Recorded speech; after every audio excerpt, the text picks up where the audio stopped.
നമുക്ക് ഇപ്പോൾ ആൾക്കാർ ഇങ്ങനത്തെ സിനിമകൾ ചെയ്യുമ്പോൾ ഉണ്ടാകുന്ന ഒരു പ്രോത്സാഹനം എന്ന് പറയുന്നത് വലിയ പ്രോത്സാഹനമാണ്. ഇപ്പോൾ കാതൽ ഹിറ്റായത് നമുക്ക് ഭയങ്കര കോൺഫിഡൻസ് തന്നായിരുന്നു. കാതലാട്ടം ഇറങ്ങുന്നതിന് മുമ്പാണ് അറിയുന്നത്. അപ്പോൾ ഒരു വലിയ സ്റ്റാറിൻ്റെ സിനിമകളും എല്ലാ തരത്തിലുള്ള സിനിമകളും നല്ലതാണെങ്കിൽ പ്രേക്ഷകർ സ്വീകരിക്കുന്ന ഒരു വർഷമാണ് ഇത്. കിഷ്കിന്ധ കാണ്ടം പോലെ ഒരിക്കലും ഓണത്തിന് ഇറക്കരുതെന്ന് പറഞ്ഞ ഒരു സൈഡിലുള്ള ആൾക്കാർ ബഹളം ഉണ്ടായിക്കൊണ്ടിരിക്കുമ്പോൾ ഒരു ഓണപ്പടമായിട്ടൊരു കൊച്ചു പടം വരുന്നു, അത് അടിച്ചിട്ട് പോകും. മലയാളത്തിൽ നിന്നുള്ള കണ്ടൻറ്റുകൾ അല്ലെങ്കിൽ OTT ആണെങ്കിലും സാറ്റലൈറ്റ് ആണെങ്കിലും ഒരുപാട് സിനിമയുടെ ഷൂട്ട് വരെ കുറഞ്ഞിരിക്കുന്ന ഒരു സിറ്റുവേഷനായിട്ട് എനിക്കിപ്പം തോന്നിയിട്ടുണ്ട്. ആക്ച്വലി ആൾക്കാർ ഭയങ്കര ചൂസ് ചെയ്യണം, ഏതാണ് തിയേറ്ററിൽ കാണേണ്ടത്, ഏതാണ് OTT കാണേണ്ടത്. ഞാൻ അങ്ങനെയാണ് പേഴ്സണലി, ഏതാണ് തിയേറ്ററിൽ കാണേണ്ടത്, ഏതാണ് OTT കാണേണ്ടത്. അപ്പം നമ്മളങ്ങനെയാണെങ്കിൽ ആൾക്കാരും അങ്ങനെ തന്നെയാണോ. സോ അതൊരു സൈക്കോളജിയാണ്.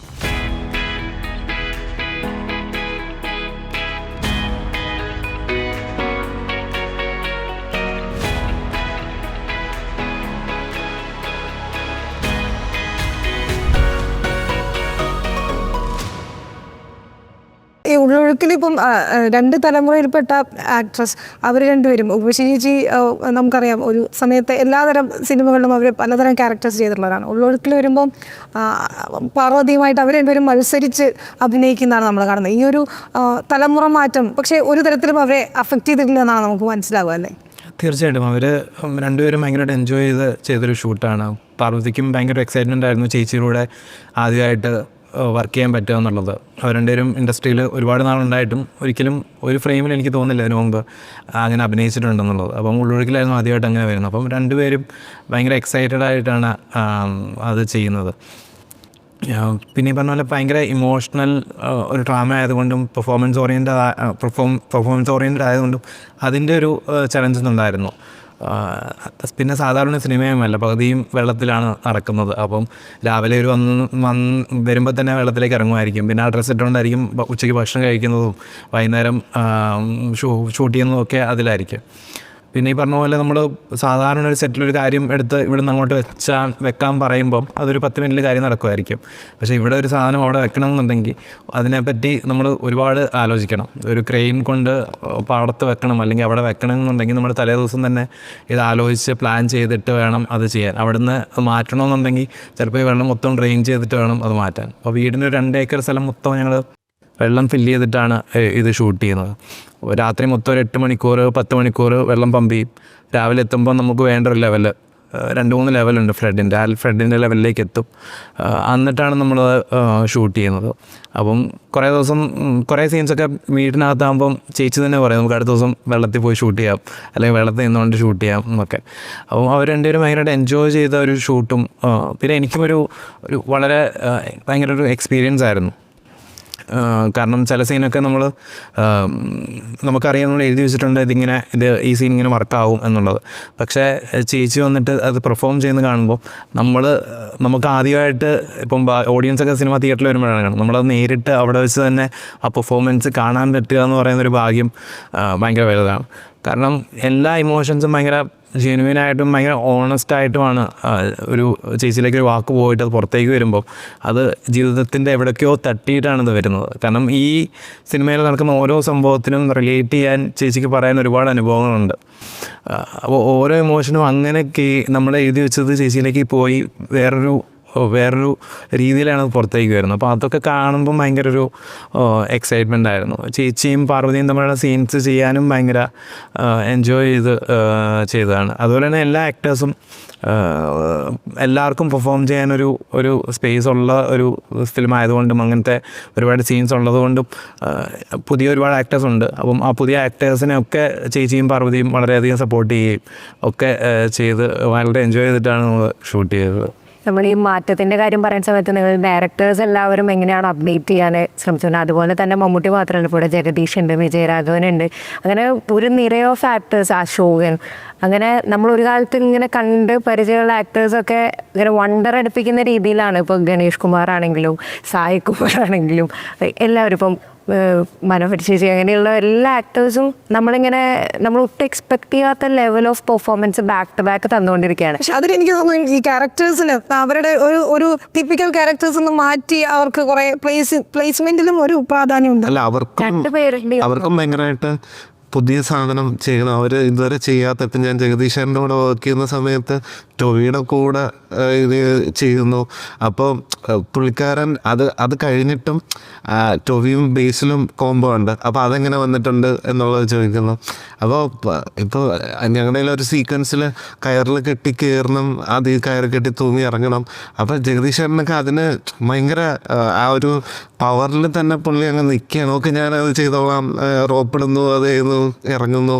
അപ്പോൾ നേരത്തെ നമ്മൾ കണ്ടിട്ടുള്ള ആക്ടേഴ്സിൻ്റെ കൂടെ എന്നെപ്പോലുള്ള ഒരു പുതിയ ഡയറക്ടർ വർക്ക് ചെയ്യുമ്പോഴത്തേക്ക് അവർ നമ്മളെ അവർക്ക് എന്തെങ്കിലും പുതിയ സാധനം ചെയ്യാന്നുള്ള ആ ഒരു ഹൈയിലാണ് അവർ വർക്ക് ചെയ്യുന്നത്. അത് ഭയങ്കര അങ്ങനെ എനിക്ക് തോന്നുന്നു ജഗദീഷിൻ്റെ ഒരുപാട് പുതിയ പുതിയ സാധനങ്ങൾ ഇങ്ങനെ ബ്രേക്ക് ചെയ്ത് നമ്മൾ കാണാത്ത സാധനങ്ങളൊക്കെ ഇപ്പോൾ ചെയ്യുന്ന പോലെ എനിക്ക് ഭയങ്കരമായിട്ട് ഫീൽ ചെയ്തിട്ടുണ്ട്.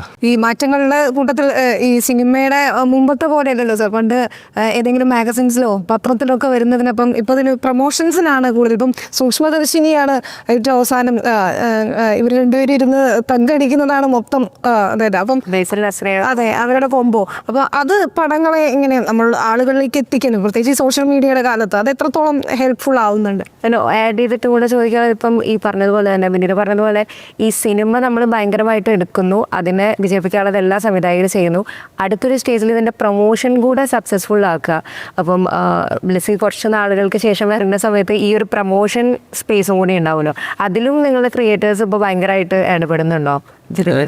ഒന്നാമത് ഈ ജോണർ, ഈ സൂക്ഷ്മദർശിനിയുടെ ജോണർ ജനങ്ങളിലേക്ക് എത്തിക്കുക എന്ന് പറയുന്നത് വലിയ ടാസ്ക്കാണ്. ഇപ്പോൾ മിസ്റ്ററി ഡ്രാമയാണല്ലോ. അപ്പോൾ അത് നമുക്കങ്ങനെ പാട്ടുകളോ അല്ലെങ്കിൽ ഒന്നുമില്ല. എന്നാൽ ഇതിൻ്റെ കണ്ടൻറ്റ് അങ്ങനെ റിവീൽ ചെയ്യാനും പറ്റില്ല. ട്രെയിലറൊന്നും അങ്ങനെ ഒരുപാട് വിട്ട് കൊടുത്താൽ അത് ഭയങ്കരമായിട്ട് സ്പോയിലറായി മാറുന്നു. അപ്പോൾ ഇതിനെ എങ്ങനെ മാർക്കറ്റ് ചെയ്യാന്നുള്ളതിനെക്കുറിച്ച് വ്യക്തമായ ഒരു ഡിസ്കഷൻ ഉണ്ടായിരുന്നു. അപ്പം ഈ കാസ്റ്റ് എന്നുള്ളത് അങ്ങനെ തന്നെയാണ്. അതിലേക്ക് നമ്മൾ അങ്ങനെ ഇവർക്ക് വേണ്ടി പ്ലാൻ ചെയ്ത കഥയുമല്ല. ഓരോരുത്തർ ഓരോ സമയത്തായിട്ട് എനിക്ക് വന്നു പെട്ടാണ്. പിന്നെ ഇവർ രണ്ടുപേരും വന്നതിന് ശേഷം പിന്നെയുള്ള ഇതായിരുന്നു ആക്ച്വലി നമുക്ക് ഇൻ്റർവ്യൂസ് തന്നെയാണ്. കാരണം ഇവരെ ഒന്നാമത് നസറി കുറച്ച് കാലങ്ങൾക്ക് ശേഷം അഭിനയിക്കുന്നു. പിന്നെ ഇവർ രണ്ടുപേരും വരുന്നതിൻ്റെ ഒരു പ്രത്യേകത ഓഡിയൻസ് കിട്ടുക എന്നുള്ളത്. അപ്പം ഇൻ്റർവ്യൂവിൽ അവരെങ്ങനെയാണോ അങ്ങനെയാണ് വന്നിരിക്കുന്നത്. സിനിമ അതല്ല. അപ്പം സിനിമയുടെ ഒരു എന്തെങ്കിലും ഒരു ബിറ്റാണ് ഇൻ്റർവ്യൂവിൽ വരേണ്ടതെന്നുള്ള ചിന്ത നമുക്കില്ലായിരുന്നു. സിനിമയെ അറിയിക്കുക, ഇങ്ങനൊരു സിനിമ ഉണ്ട് എന്നുള്ളത് ജനങ്ങളിലേക്ക് അറിയിക്കുക വന്നിരുന്ന് സംസാരിക്കുന്നു എന്നുള്ളത് ആ സിനിമയുടെ പേരിലേക്ക് എത്തിക്കുക അല്ലേ? ആക്ച്വലി അത് മാത്രമേ ഉള്ളൂ എൻ്റെ. അല്ലാതെ സിനിമയിലെ ഇപ്പോൾ പ്രിയദർശിനി മാനുവലായിട്ടല്ലല്ലോ അവർ ഇരിക്കുന്നത്. അപ്പം അങ്ങനെ ഇരിക്കേണ്ട ആവശ്യമില്ല. സിനിമ കാണുമ്പോൾ ഇപ്പോൾ സെറ്റിലാണെങ്കിലും അങ്ങനെയാണ്. ഇപ്പം അഭിനയിക്കുമ്പോൾ അവർ പ്രിയദർശിനി മാനുവലാണ്. അത് കട്ട് കഴിയുമ്പോഴത്തേക്ക് ഇൻ്റർവ്യൂവിൽ കാണുമ്പോൾ അവർ രണ്ടുപേരും തന്നെയാണ്. അപ്പം നമുക്കും അതൊരു എനർജി ആയിരുന്നു. ഓഡിയൻസ് ഇവരുടെ ഇൻ്റർവ്യൂ കണ്ടിട്ട് കാണുന്ന ഒരു ഓഡിയൻസിന് കിട്ടുന്ന എനർജി ഞങ്ങൾക്കും അവിടെ കിട്ടുന്നുണ്ടായിരുന്നു. ഷൂട്ട് ചെയ്യുന്ന സമയത്ത് ഇവരുടെ ആ കരിസ്മ നമുക്കും കിട്ടുന്നുണ്ടായിരുന്നു. അപ്പം അത് നമുക്കും എനർജിയാണ്. എനിക്ക് എല്ലാവർക്കും അങ്ങനെയാണ്. ഈ പ്രൊമോഷൻ്റെ സ്പേസിൽ ഫിലിം മേക്കേഴ്സ് കുറച്ച് കൺഫ്യൂസിങ് ആയിരുന്നു ആട്ടത്തിൻ്റെ പ്രൊമോഷൻ്റെ എന്ത് സ്ട്രാറ്റജി എടുക്കണം എന്ന്. കാരണം എന്ന് വെച്ചാൽ ഒന്ന് ഇങ്ങനത്തെ ഒരു സബ്ജക്റ്റാണ്, ഒരു വളരെ സെൻസിറ്റീവ് ആയിട്ട്. അപ്പോൾ ഈ നമ്മൾ എന്ത് പ്രൊമോഷൻ ഇപ്പോൾ സാധാരണ ഒരു വളരെ പ്യുവർ എൻ്റർടൈനറിന് എന്ത് ആവാം കുഴപ്പമില്ല. അപ്പോൾ നമുക്ക് ചില ലൈൻസ് ക്രോസ് ചെയ്യാൻ പറ്റില്ല, അല്ലെങ്കിൽ സബ്ജക്റ്റ് റിവീൽ ചെയ്യാൻ പറ്റാത്ത അത് എല്ലാ സിനിമയ്ക്കുള്ള പ്രോബ്ലം തന്നെ. പക്ഷേ ഇതിൻ്റെ ഈ സബ്ജക്റ്റിന് ഇങ്ങനത്തെ ഒരു സെൻസിറ്റിവിറ്റി ഉള്ളത് കൊണ്ട് ഏത് സമയം ചിലത് നമ്മൾ ഉദ്ദേശിക്കാത്ത കാര്യം പോലും ചിലപ്പോൾ ബാക്ക് ഫയർ ചെയ്തേക്കാം. അതിനെ അങ്ങനെയാണോ ഡിസ്കസ് ചെയ്യേണ്ടത്, ഇതിനെ ഈ സിനിമേനെ ഇങ്ങനെയാണോ പ്രൊമോട്ട് ചെയ്യേണ്ടത്, ഇതിനെ നിങ്ങൾ എന്താ പറയുക കൊമേഴ്ഷ്യലൈസ് ചെയ്യുകയാണോ വിൽക്കുകയാണോ എന്നൊക്കെ നമുക്ക് അതിന് നമുക്കൊരു സിനിമ ചെയ്ത് നമുക്ക് പുറത്തിറക്കുകയും വേണം, അത് ആളുകളിലേക്ക് എത്തിക്കുകയും വേണം. പക്ഷേ അതിൻ്റെ സബ്ജക്റ്റ് ഹൈഡ് ചെയ്യുകയും വേണം. ഇപ്പോൾ നമ്മളൊരു പ്രൊമോഷന് പോയിരിക്കുമ്പം ആ സിനിമയെക്കുറിച്ച് ഒരുപാട് തമാശകൾ പറയാൻ പറ്റുമോ, ഇങ്ങനെ ഒരു അറിയില്ലായിരുന്നു എന്നുള്ളതാണ്. അപ്പോൾ ഭയങ്കര കൺഫ്യൂസിങ് ആയിരുന്നു ഇത് എങ്ങനെ ആളുകളിലേക്ക് എത്തിക്കണം. ഇപ്പോൾ ഇതിൻ്റെ പോസ്റ്റേഴ്സ് ചെയ്യുമ്പോഴും ഇൻ്റർവ്യൂസിന് പോകുമ്പോഴും എല്ലാം ഒരു കൺഫ്യൂസിങ്. എന്ത് ലൈൻസ് ക്രോസ് ചെയ്യാതെ ശ്രദ്ധിക്കണം എന്നുള്ളത് കൺഫ്യൂസിങ് ആയിരുന്നു. അല്ലു അർജുൻ്റെ അറസ്റ്റ് പോലും പുഷ്പയ്ക്ക് ഭയങ്കര ഗുണമായിരിക്കുന്ന സമയമാണല്ലേ? ആ രീതി അതിനോട് ചോദിക്കുന്നില്ല. നമുക്ക് അല്ലു അർജുൻ എന്ന് പറയുന്നത് ഡിസ്കോയാണെന്ന് പറഞ്ഞത് ആ രീതിയിൽ വരെ എന്ന് ഇറങ്ങിയത് എന്നോട്. എനിക്ക് അന്ന് ആ അറസ്റ്റ് ചെയ്ത ദിവസം ഞാൻ ആക്ച്വലി ഒരു പരസ്യം ഷൂട്ട് ചെയ്തുകൊണ്ടിരിക്കുകയായിരുന്നു. അപ്പം ഞാൻ ഈ സംഭവം അറിഞ്ഞിട്ടേ ഇല്ല. ഞാൻ നോക്കുമ്പോൾ ഇവിടുത്തെ സർവ്വമാധ്യമങ്ങളിൽ നിന്ന് എനിക്ക് കോള്. പിന്നെ ചേട്ടാ ഞാൻ പോലും അറിയാതെ എനിക്ക് നാഷണൽ അവാർഡ് കിട്ടിയത്. അല്ലെങ്കിൽ ഇങ്ങനെ വിളിക്കേണ്ട ഒരു കാര്യമില്ല, അത്രയും കോൾസ് വന്നുകൊണ്ടിരിക്കുന്നു. അപ്പോൾ ഞാനൊരു സെക്കൻഡ് ചെയ്യുന്ന മണ്ട് മാറിയിട്ട് എടുത്തപ്പോഴാണ് ഇതിനകത്ത് നിങ്ങൾ പ്രതികരിക്കുമോ, കുറേ പേർക്ക് ലൈവിലിരിക്കാമോ, ഇങ്ങനെയുള്ള സംഭവങ്ങളൊക്കെ. അപ്പോൾ ഞാൻ അവരോടെല്ലാം പറഞ്ഞൊരു കാര്യം ഇതാണ്, എനിക്ക് എന്താണ് ഈ സംഭവിക്കണമെന്ന് പോലും മനസ്സിലായിട്ടില്ല. ആക്ച്വലി അദ്ദേഹത്തിൻ്റെ ഒരു പരിപാടിക്കകത്ത് വരുന്ന ഒത്തിരി പേര് വരുന്നു, ഉത്സവത്തിന് ആൾ കൂടുന്ന പോലെ വരുന്നു. അദ്ദേഹം ശരിക്കും നമുക്കല്ലേ എന്ത് പറയാനാ, അങ്ങനെ അദ്ദേഹത്തിന് എന്ത് ചെയ്യാൻ പറ്റും അങ്ങനെ അവസ്ഥയിൽ. ഞാനൊരു വീഡിയോ കണ്ടു, മഹാരാഷ്ട്രയിലൂടെ അല്ലു ഒരു കാറ് കൊണ്ടു നിർത്തിയിട്ട് നമ്മുടെ സെലിബ്രിറ്റീസ് ചെയ്യുന്ന പോലെ അല്ലു അർജുൻ ആ കാറിൻ്റെ മുകളിൽ കയറി എല്ലാവരോടും കൈ കാണിച്ച് നിൽക്കുന്നു. ആ സമയത്ത് ഒരു 10,000 പേരെങ്കിലും ഉണ്ട് ആ കാറിന് ചുറ്റും. കാരണം ഞാൻ കണ്ട ഫ്രെയിമിൽ ടോപ്പ് ആംഗിളിനകത്ത് എഡ്ജിലൊന്നും ആൾക്കാരില്ലാതെ കാണാനില്ല, അത്രയും ആൾക്കാർ ഇടിച്ച് നിൽക്കുന്നു. നടുക്കൊരു കാർ, നല്ല രസമുള്ള ഷോട്ടാണെന്ന് കരുതി നോക്കുമ്പോൾ എന്താ ഓരോരുത്തരായിട്ട് കാറിൻ്റെ മുകളിൽ കയറാൻ തുടങ്ങി. നമ്മുടെ ആൾക്കാരുടെ സ്വഭാവം ഉണ്ടല്ലോ, ഈ മാസ് ഹിസ്റ്റീരിയർ, ഒന്ന് ആലോചിക്കുണ്ടാവുന്ന ദുരന്തത്തെക്കുറിച്ച് ആലോചിക്കും. പിന്നെ അല്ലു എന്തൊക്കെയോ കൈ വെച്ച് കാണിച്ച് ഇവരെയൊക്കെ ഇറങ്ങി. അങ്ങനെ പറയാനേ പറ്റുള്ളൂ. 10 പേര് കയറാൻ തീരുമാനിച്ചാൽ നമ്മൾ എന്ത് ചെയ്യും എന്ന് പറഞ്ഞ പോലെ. ഫസ്റ്റ് ഡേ തന്നെ പടം തിയേറ്ററിൽ ഫസ്റ്റ് ഷോ കാണാൻ വേണ്ടി വന്ന ഒരു ലേഡി തിക്കിലും നിരക്കിലും വിട്ട് മരിച്ചു.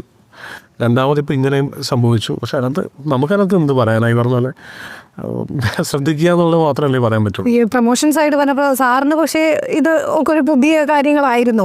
കാഴ്ചയോ അല്ലെങ്കിൽ അത്ര സിനിമയൊന്നും ഇറങ്ങിയിരുന്ന സമയങ്ങളിലല്ല, ഇതുപോലെയല്ലല്ലോ. സോഷ്യൽ മീഡിയയിൽ വർക്ക് ചെയ്യുന്ന ഞാൻ ഈ സിനിമയിൽ ആദ്യ എന്ന് വെച്ചാൽ ഇതിനു മുമ്പുള്ള ഒരു 11 വർഷങ്ങൾക്ക് മുമ്പാണ് എൻ്റെ മറ്റൊരു സിനിമ എന്ന് പറഞ്ഞത്. അപ്പം അത്തരത്തിലുണ്ടായിരുന്നില്ല. നമ്മൾ ഈ ചാനലിലൊക്കെ പോയി എന്ന് സംസാരിച്ചൊക്കെയാണ് അതിനെക്കുറിച്ച് ഇതാണ്. അപ്പം പക്ഷെങ്കിൽ നമ്മൾ അതിനെക്കുറിച്ച് ഈ ആടുജീവിതത്തിനെ സംബന്ധിച്ചിടത്തോളം ഉണ്ടായിരുന്ന പ്രശ്നമെന്ന് പറഞ്ഞാൽ ഇതിന് ഓവറായി പോകുമോ പരസ്യങ്ങളിൽ കൂടെ, അല്ലെങ്കിൽ ഇപ്പം ആൾക്കാർ, എനിക്ക് തോന്നുന്നു ഞാൻ സിനിമ റിലീസ് ചെയ്തതിന് ശേഷമാണ് ഞാൻ തന്നെ ഏതെങ്കിലും ഒരു മീഡിയയിലേക്ക് വന്നുള്ളൂ. കാരണം ഒരുപാട് പേരായി പറഞ്ഞിട്ട് എന്ന് വെച്ച് കഴിഞ്ഞാൽ വായനക്കാരെ സംബന്ധിച്ചിടത്തോളം ഒരുപാട് വലിയ ഫ്രെയിമുകൾ മനസ്സിൽ സൂക്ഷിച്ചുകൊണ്ടാണ് സിനിമ കാണാൻ വരുന്നത്. അപ്പം അതിനപ്പുറമായിട്ട് വീണ്ടും വർത്തമാനം പറഞ്ഞ് അതൊരു സ്പോയിൽ ചെയ്യണ്ട എന്ന് വിചാരിച്ചിട്ട് തന്നെയാണ് ഇരുന്നത്. സ്വാഭാവികമായിട്ട് അതിനൊരു മറ്റു തരത്തിലൊക്കെ ഒരുപാട് ഹൈപ്പുകളുണ്ടായിരുന്നു എന്നുള്ളതുകൊണ്ട്. പക്ഷേ വളരെ ഇമ്പോർട്ടൻ്റ് ആണ് ഇപ്പം തിയേറ്ററിലേക്ക് ആൾക്കാരെ എത്തിക്കുക എന്നുള്ളതിന് വളരെ ഇമ്പോർട്ടൻ്റ് ആണ്. അതിന് കൊടുക്കുന്ന ഓരോ വാക്കുകൾക്കും അതിൻ്റെ ആയിട്ടുള്ള കാര്യമുണ്ട്. കൃഷ്ണദാസിനോട് ചോദിച്ചാൽ ഇപ്പം ഭരതനാട്യത്തിൻ്റെ തിയേറ്ററിൽ ഉണ്ടായിട്ടുള്ള ഒരു അക്സെപ്റ്റൻസിൻ്റെ ഒരു കുറവുണ്ടായിരുന്നു. ഈ ഫാമിലിയും എല്ലാം വന്നിട്ടും എക്സ്പെക്ട് ചെയ്തതിൻ്റെ ഒക്കെ. പിന്നീട് OTT-ലാണ് അത് വരുന്നത്. അതായത് ഓർഗാനിക്കായിട്ട് അങ്ങനെ വരികയാണ്. അപ്പം ഈ എപ്പോഴെങ്കിലും പിന്നീട് ചിന്തിക്കുമ്പോൾ ഇതിൻ്റെ പ്രൊമോഷന് വേറെ സ്ട്രാറ്റജി എടുക്കാൻ പറ്റും, അങ്ങനെയൊക്കെ ആലോചിച്ചിട്ടുണ്ടോ? അതെന്താണെന്ന് വെച്ച് കഴിഞ്ഞാൽ നമുക്ക് സ്ട്രാറ്റജി ഒരിക്കലും ഫോളോ ചെയ്യാൻ പറ്റില്ല. വേറൊരു സക്സസ് കൂടെ അങ്ങനെയാണ് ചെയ്തത് എന്ന് പറഞ്ഞാൽ നമ്മളത് ചെയ്ത് കഴിഞ്ഞാൽ ഇവിടെ വർക്ക് ആവണമെന്നില്ല. നമ്മൾ ചെയ്യുക കൊണ്ടുപോകുന്ന മാർക്കറ്റിൻ്റെ കാര്യത്തിൽ പറയാൻ പറ്റുള്ളൂ. അപ്പോൾ ഒരു സക്സസ് ആയിട്ട് പടം ഒരേ ജോണറിലുള്ള ഇപ്പോൾ ചേട്ടൻ്റെ ഫീൽ ഗുഡ് പടങ്ങൾ അത് ഓടിച്ചപ്പോൾ അവരെന്താണ് ചെയ്തത്, അതിപ്പോൾ നമുക്കും ചെയ്യാമെന്നും പറഞ്ഞിട്ട് ഇറങ്ങിയാൽ നടക്കില്ല. അപ്പോൾ ഇവിടെ ഇപ്പോൾ ഉള്ള ഇവരുടെ എല്ലാ പടങ്ങളിലും ചെയ്തിട്ടുള്ള പരിപാടികൾ നമ്മളും നാട്ടിൽ ചെയ്തിട്ടുണ്ടായിരുന്നു. പക്ഷെ ആ ഒരു ടൈം ഇച്ചിരി പ്രശ്നം പിടിച്ചൊരു സമയമായിരുന്നു. ഇൻഡസ്ട്രി ആണെന്നുണ്ടെങ്കിലും ഒരു വല്ലാത്തൊരു ഫേസിലൂടെ പോയിക്കൊണ്ടിരിക്കുക. ഓഡിയൻസിൻ്റെ അറ്റൻഷൻ മുഴുവൻ അപ്പുറത്തോട്ടാണ്. കമ്മിറ്റി റിപ്പോർട്ടുകൾ അത് ഇതെന്നൊക്കെ പറഞ്ഞിട്ട് അവർ ആ സൈഡിലോട്ട് നമ്മളിവിടെ കിടന്ന് എന്ത് തലകുത്തി പറഞ്ഞ് കാണിച്ചിട്ടും അവർ ഇങ്ങോട്ട് നോക്കണില്ല. നമുക്ക് കാണിച്ചു കൊടുക്കാനല്ലേ പറ്റുള്ളൂ, നോക്കിയാലല്ലേ കാണുള്ളൂ എന്നുള്ള സംഭവമാണ്. അപ്പോൾ നമ്മൾ ബസ്സിൽ ആഡ് കൊടുക്കുന്നു, LED സ്ക്രീന്, ഈ പറഞ്ഞ ഇൻ്റർവ്യൂസ്, TV സീരിയലിനകത്ത് വന്നിട്ടുണ്ടായിരുന്നു. നമ്മൾ ഇപ്പോൾ സൈജു ചേട്ടനും കലരഞ്ജനും ചേച്ചിയും കൂടെ സി കേരളത്തിലൊരു TV സീരിയലിനകത്ത് വന്ന് അവർ വന്നത് പറഞ്ഞു പോയി. പിന്നെ ഉപ്പും മുളകും എന്നുള്ളൊരു പരിപാടിക്കകത്ത് അവിടെയും വന്ന് പറഞ്ഞു പോയി. അപ്പോൾ നമ്മൾ ടാർഗറ്റ് ഓഡിയൻസ് ഫാമിലി ആണെന്നുള്ളതുകൊണ്ട് ഫാമിലിക്ക് അകത്ത് എത്തിക്കാനുള്ള പരിപാടികളൊക്കെ ചെയ്യാൻ നോക്കി. ടാർഗറ്റ് ഓഡിയൻസ് പോയിട്ട് ഒരു ഓഡിയൻസും തിയേറ്ററിൽ ഉണ്ടായില്ല എന്നുള്ളതാണ് സത്യം. അപ്പോൾ ഇതാണ് എല്ലാം ചെയ്യുന്നത്. അപ്പോൾ പലരും നമ്മുടെ അടുത്ത് ചോദിച്ചിട്ടുണ്ടാവും മാർക്കറ്റിംഗ് ആണോ, മാർക്കറ്റിംഗ് ചെയ്തില്ല, അറിഞ്ഞില്ലല്ലോ എന്ന് പറയുന്നത്. അപ്പോൾ ചെയ്തു, അത് എന്തോ അതിപ്പോൾ നമുക്ക് കണ്ടുവരാൻ ഒരു സിനിമയ്ക്ക് ഒരു സിനിമയ്ക്ക് ഒരു ബഡ്ജറ്റ് ഉണ്ടല്ലോ. അപ്പം നമുക്കൊരു വലിയ താരങ്ങളുള്ള സിനിമയാണെങ്കിൽ ആ മാർക്കറ്റിംഗ് ഓട്ടോമാറ്റിക്കായിട്ട് നടക്കുന്നുണ്ട്. ഒരു താരം പോയി അറ്റൻഡ് ചെയ്യുന്നൊരു ഇൻ്റർവ്യൂ കാണാനായിട്ട് ഒരുപാട് പേരുണ്ടാവും. സ്വാഭാവികമായിട്ടും ആ സിനിമ അത്ര ആളുകളിലോട്ട് എത്തുകയാണ്, അല്ലെങ്കിൽ അവരെ തേടി ചെറിയ ചാനൽസൊക്കെ അങ്ങോട്ട് പോകുന്ന ഒരു സ്പേസ് ഉണ്ട്. ഇപ്പം നമ്മൾ സാധാരണ ഇപ്പോൾ ആട്ടത്തിൻ്റെ ഇത്ര ബഡ്ജറ്റിനപ്പുറത്തോട്ട് അതിന് സ്പെൻഡ് ചെയ്യാൻ പറ്റില്ല, പ്രാക്ടിക്കലി പറ്റില്ല. അപ്പം നമ്മൾ ഫ്ലെക്സ് ചെയ്യുന്നതിനകത്ത്, പോസ്റ്റർ ചെയ്യുന്നതിനകത്ത്, കൊടുക്കുന്ന ഇൻ്റർവ്യൂസിന് പ്രൊമോഷനൊക്കെ എല്ലാത്തിനും ഒരു ബഡ്ജറ്റ് ഉണ്ടല്ലോ. അത് നമ്മൾ എൻ്റെ പ്രശ്നം വെച്ചാൽ ഇന്ന് മാർക്കറ്റിങ്ങിൻ്റെ ഒരു ബെഞ്ച് മാർക്ക് വളരെ മുകളിലാണ്. മാർക്കറ്റ് അത്രയും ലൗഡാണ് വലിയ സിനിമകളുടെ. അപ്പം നമ്മൾ ചെറിയ സിനിമകൾ ചെയ്യുമ്പോഴും എത്തില്ല ആളുകളിലേക്ക്. ആളുകൾ ചോദിക്കുക എന്തുകൊണ്ട് ചെയ്തില്ല, കുറച്ചുകൂടെ മാർക്കറ്റ് ചെയ്തിരുന്നെങ്കിൽ അറിഞ്ഞേനെയല്ലോ. സത്യം പറഞ്ഞാൽ ചെയ്യുന്നുണ്ട്. എത്ര ചെയ്താലും ഒരു ബഡ്ജറ്റിനപ്പുറത്തോട്ട് പോകാൻ പറ്റാത്തതുകൊണ്ട് അത് ഒരു പകുതി വഴിക്ക് വെച്ച് അത് ഇല്ലാതായി പോകുന്നൊരു സ്പേസിങ്. ഒത്തിരി ഏജൻസീസ് സപ്പോർട്ട് ചെയ്യാനായിട്ട് പുറമേ നമ്മളുണ്ട്. ഒത്തിരി ഐഡിയാസ് വരാനുണ്ട്. ഇപ്പോൾ ഒരു പ്രൊഡക്റ്റ് മാർക്കറ്റ് ചെയ്യുന്ന പോലെ തന്നെ ഒത്തിരി ഏജൻസീസ് ഹെൽപ്പ് ചെയ്യാനുണ്ട്. ഇന്ന ഐഡിയ ചെയ്യാം, ഇപ്പോൾ ഈ സീരിയലിനകത്ത് ആക്ടേഴ്സിനെ കൊണ്ട് അഭിനയിപ്പിച്ചു എന്ന് പറയുന്ന പോലെ തന്നെ. അപ്പം ഇതിനകത്ത് എനിക്ക് ഭയങ്കര രസകരമായി തോന്നിയൊരു സംഭവം, ഈ അടുത്ത കാലത്ത് ഏറ്റവും ഒരു സിനിമയുടെ ജോണറും അതിൻ്റെ മാർക്കറ്റിങ്ങും ഏറ്റവും മാച്ചിങ് ആയി തോന്നിയ ഒരു പരിപാടി ആടുജീവിതമാണ്. കാരണം അതിൽ റഹ്മാൻ ഉൾപ്പെടെയുള്ള ആൾക്കാർ വന്ന് അഭിനയിക്കുക ഈ സിനിമയ്ക്ക് വേണ്ടിയിട്ട്. മാർക്കറ്റിങ്ങിന് വേണ്ടി പാട്ടിൽ അഭിനയിക്കുന്നു, അതിന് മരുഭൂമിക്കുള്ള ട്രെയിൻ വരുന്നു എന്നൊക്കെ പറഞ്ഞ പരിപാടിയിൽ ഭയങ്കര രസകരമായ മാർക്കറ്റിങ്. നമ്മൾ അറിയാതെ ആ റിലീസിങ് ഡേറ്റിലേക്ക് എത്തി. മ്യൂസിക് ലോഞ്ച് ഭംഗിയായിട്ട് വരുന്നു. ഒപ്പം തന്നെ ജിതിൻ പറഞ്ഞൊരു കാര്യം കൂടെ വളരെ രസകരമാണ്, കറക്റ്റാണ്. അതായത് ഒരു സിനിമയുടെ ജോണർ പോലെ തന്നെ മാർക്കറ്റിംഗ് പോകണമെന്ന് ഒരു നിർബന്ധമില്ല. ഈ സിനിമ ഇന്ന ദിവസം റിലീസ് ആവുന്നുണ്ടെന്ന് ആൾക്കാരെ അറിയിക്കുക മാത്രമാണ് മാർക്കറ്റിംഗുകാരൻ്റെ ജോലി എന്ന് പറയുന്നത്. ബാക്കി സംസാരിക്കേണ്ടതും വിജയിക്കേണ്ടതും ആ സിനിമയാണ്. പിന്നെ നസറീൻ എല്ലാ ഇന്റർവ്യൂലും പറയുന്നത് ത്രില്ലറാണ് അവരുടെ തമാശ അറിയാം. ആക്ച്വലി അവരൊരിക്കലും ഫേക്ക് ചെയ്തിട്ടില്ല. മിസ്റ്ററി ത്രില്ലറാണ് ഈ പടം എന്തെൻ്റെ തമാശ. ഈ നോൺ ഷോയും മാറ്റിനെയും കഴിയുമ്പോൾ സിനിമ സംസാരിക്കുന്ന ഒരു മാർക്കറ്റിംഗ് ഉണ്ട്, സ്വയം സംസാരിക്കുന്നത്. അതാണ് അൾട്ടിമേറ്റ്. അത് പിന്നെ ഈ വളരെ അപൂർവമായ സാഹചര്യങ്ങളിലാണ് ഇപ്പോൾ ഫോർ എക്സാമ്പിൾ കഴിഞ്ഞ ദിവസം ഒരു ഡയറക്ടർ വളരെ വിഷമത്തോടെ പറഞ്ഞു, സിനിമ റിലീസായി 3-ാം ദിവസം വയനാട് ദുരന്തം സംഭവിക്കുകയാണ്. മൊത്തം മനുഷ്യരുടെ അറ്റൻഷനും കാര്യങ്ങളും അതിനകത്തേക്ക് മാറുന്നു. ആ സമയത്ത് നമ്മളിവിടെ എന്ത് പറഞ്ഞിട്ടും കാര്യമില്ല. ആ സമയത്ത് നമുക്ക് സിനിമ തിയേറ്ററിൽ നിന്ന് തിരിച്ച് വിളിക്കാനും പറ്റില്ല, ഇറക്കാനും പറ്റില്ല. അത് വയനാട് ദുരന്തം ആയി നിൽക്കുന്ന സമയത്താണ് അതിന് കഴിഞ്ഞ 2 ആഴ്ച നമ്മുടെ പടം റിലീസാണ്. അപ്പോൾ ഇതിൻ്റെ ഇടയിൽ ട്രെയിലർ കൊണ്ട് ഇറക്കി കഴിഞ്ഞാൽ അത് മോശമാണ്. കാരണം ആളുകൾ അവിടേക്ക് ഇപ്പോൾ നമ്മൾ ട്രെയിലർ റിലീസ് മാറ്റി വെച്ചിട്ടും ട്രെയിലർ ഇറക്കിയാലും ആളുകൾ കാണുന്നില്ല എന്ന് പറഞ്ഞു. നമ്മുടെ പടം മാത്രമല്ല, ആ ടൈമിൽ യൂട്യൂബ് മൊത്തത്തിൽ എൻ്റർടൈൻമെൻറ്റ് ഏരിയാസ് മൊത്തം ഇപ്പം നമ്മുടെ ഇൻ്റർവ്യൂസ് ആണെങ്കിലും താഴോട്ട് നിൽക്കുന്നത്. അപ്പോൾ ആ ഒരു സമയം എന്ന് പറയുന്നത് ആ ഒരു ഓഗസ്റ്റ് മാസം എന്ന് പറയുന്നത് ഒരു ഗതികെട്ടൊരു മാസമായിരുന്നു. അതിനകത്ത് വായു നടക്കുകയാണ് ഇത് കയറി നിന്നത്. ബാക്കി എല്ലാവർക്കും അത് എഫക്റ്റ് ചെയ്തിട്ടുണ്ടാവുന്നുള്ളത്. നേരെ മറിച്ച് OTTയിൽ എത്തിയതിനു ശേഷം സീറോ മാർക്കറ്റിങ് നമ്മൾ ചെയ്തിട്ടുള്ളൂ. ഒരു ട്രോള് പോലും നമ്മൾ ചെയ്തിട്ടില്ല. എല്ലാം ഓർഗാനിക്കായിട്ട് വന്നിട്ടുണ്ടായിരുന്നത്.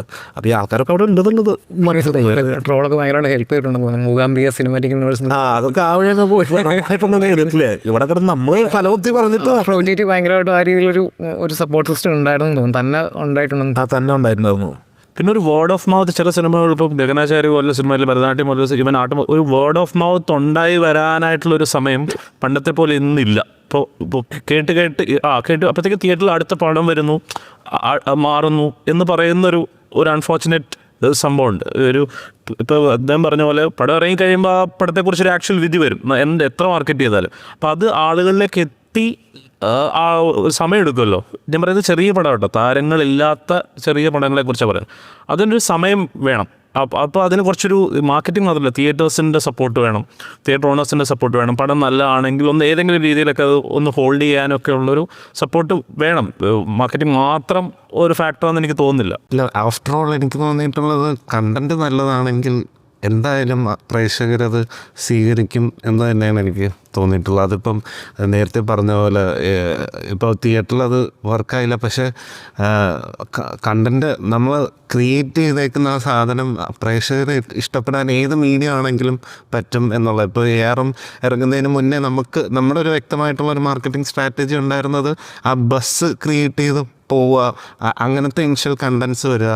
പിന്നെ ടൊവി എനിക്കറിയത്തില്ല, എല്ലാ ആക്ടേഴ്സും ഒരു പ്രൊമോഷന് വേണ്ടി 40 days മാറ്റി വയ്ക്കുക, പല സ്ഥലങ്ങളിൽ പോയി അത് മാർക്കറ്റ് ചെയ്യുക. കാരണം നമുക്ക് മലയാള സിനിമ അല്ലെങ്കിൽ മലയാളികളുള്ള എല്ലാ സ്ഥലത്തും നമുക്ക് പറ്റുന്ന സ്ഥലത്തെല്ലാം പോയി ഇങ്ങനെ ഒരു സിനിമ വരുന്നുണ്ടെന്നുള്ളത് നമ്മുടെ മാർക്കറ്റ് കുറച്ചും കൂടെ വൈഡാക്കുക. എന്നാൽ മാത്രമേ ഇപ്പം എനിക്കിപ്പം ഫസ്റ്റ് സിനിമയാണെങ്കിലും അത്രയും ഒരു ബഡ്ജറ്റിൽ ഇങ്ങനത്തെ ഒരു വലിയ ക്യാൻവാസിൽ സിനിമ ചെയ്യുമ്പോഴത്തേക്കും ഒരു 25 crores സിനിമ അല്ലെങ്കിൽ 30 അതുവരെ പോയാൽ പോലും അതിന് അത്രയും വലിയ റിക്കവറി ഉണ്ടാവണമെങ്കിൽ ഒരിക്കലും നമ്മുടെ ബേസിക് മാർക്കറ്റിംഗ് പ്ലാൻ അല്ലെങ്കിൽ ബേസിക് ഒരു സ്ട്രക്ചറിൽ നമുക്ക് റവന്യൂ ജനറേറ്റ് ചെയ്യാൻ പറ്റത്തില്ല. അതുകൊണ്ടാണ് അത്രയും വൈഡായിട്ടുള്ള രീതിയിൽ നമ്മൾ സിനിമേനെ എത്തിച്ചാൽ മാത്രം നമ്മുടെയും മാർക്കറ്റ് ഓപ്പൺ ആവും. ഇപ്പം നമ്മൾ വലിയൊരു ക്രൈസിസിലൂടെ നേരത്തെ പറഞ്ഞ പോലെ ഭയങ്കരമായിട്ട് സിനിമകൾ കുറയുന്നൊരു ടൈമിലൂടെയാണ് പോയിക്കൊണ്ടിരിക്കുന്നത്. അപ്പോൾ മലയാള സിനിമ ഏറ്റവും ബെസ്റ്റായിട്ടുള്ള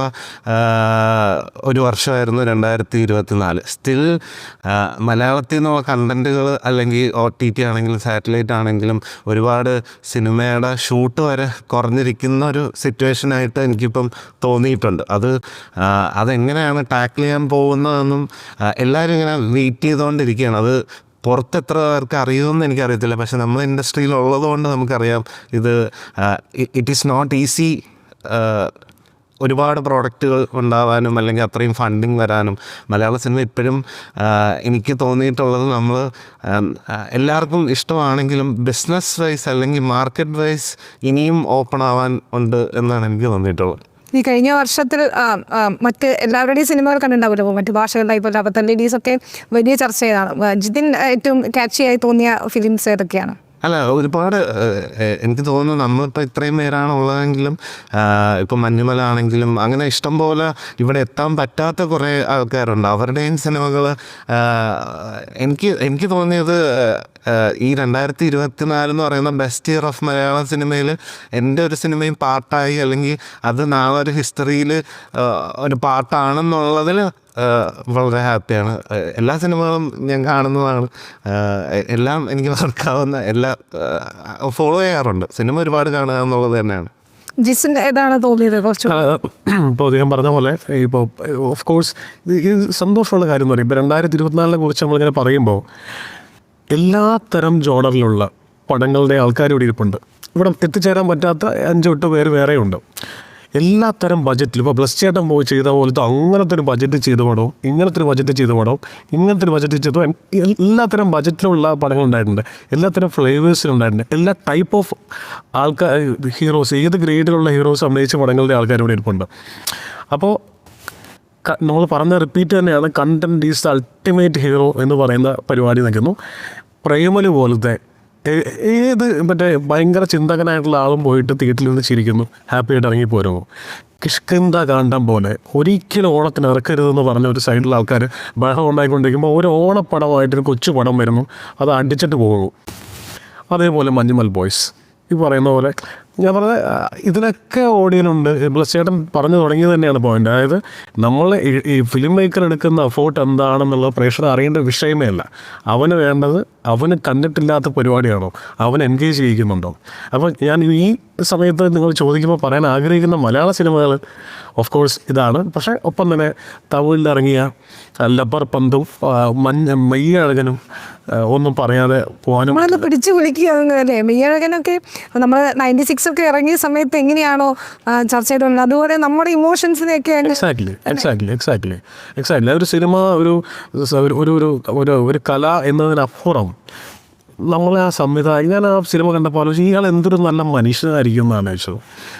ഈ എഴുതിയ ആൾ ഇത് എഴുതിയൊരു മനുഷ്യനുണ്ടല്ലോ, അതിന് മറ്റേ കിളികൾക്ക് ഫുഡ് കൊടുത്ത് ഒറ്റയ്ക്കിരിക്കുകയല്ലേ, എന്ത് രസമാണ്. അതൊന്നും അല്ലെന്നേ. മനുഷ്യന് ഈ അഫെക്ഷൻ എന്ന് പറഞ്ഞ സാധനം ഉണ്ടല്ലോ, റൂട്ട്സ്, നിങ്ങളുടെ റൂട്ട്സ് എവിടെയാണ് നിങ്ങളുടെ റൂട്ട്, ആ റൂട്ട് നിങ്ങളോട് ബിഹേവ് ചെയ്യുന്ന പോലെ നിങ്ങളുടെ ലോകത്തിന് ഏത് പ്രധാനമന്ത്രിയായിട്ട് നിങ്ങൾ എവിടെ പോയിരുന്നാലും ആ റൂട്ട് നിങ്ങളോട് ബിഹേവ് ചെയ്യുന്ന പോലെ ഒന്നും നിങ്ങളോട് സമ്മതിക്കുന്നില്ല എന്ന് പറയുന്നൊരു ആശയം ഒട്ടും പ്രീച്ചിങ് ഇല്ലാതെ എല്ലാവർക്കും മനസ്സിലാവുന്ന ഭാഷയിൽ ചെറിയ ആർജവൊന്നും പോലെ അങ്ങനെ ഒരു പടം ചെയ്യണമെങ്കിൽ 2 പേര് ഇരുന്നങ്ങ് സംസാരിക്കുക ഒരു പടത്തിൽ 2 മണിക്കൂർ ചില പരിപാടിയില്ല. അതിനകത്ത് കമൽഹാസൻ്റെ ഒരു പാട്ടൊരു സമയത്ത് വരുന്നുണ്ട് അല്ലേ, യാറോ ഇവൻ ആറോ എന്ന് പറയുന്നത്. നമ്മളറിയാതെ കരഞ്ഞു പോകും, നമ്മളറിയാതെ നമ്മുടെ പാസ്റ്റിനെ കുറിച്ച് ആലോചിക്കും, നമ്മുടെ റൂട്ട്സിനെ കുറിച്ച് ആലോചിക്കും. അവിടെയാണ് ഒരു സിനിമ ഇനിയും 100 വർഷം കഴിഞ്ഞ് ഒരു സിനിമയ്ക്ക് ഷെൽഫ് ലൈഫ് ഉണ്ടാകുന്നതിനെക്കുറിച്ചൊരു ക്രിയേറ്ററോ ഒരു ഫിലിം മേക്കറോ അഭിമാനം കൊള്ളേണ്ടോ.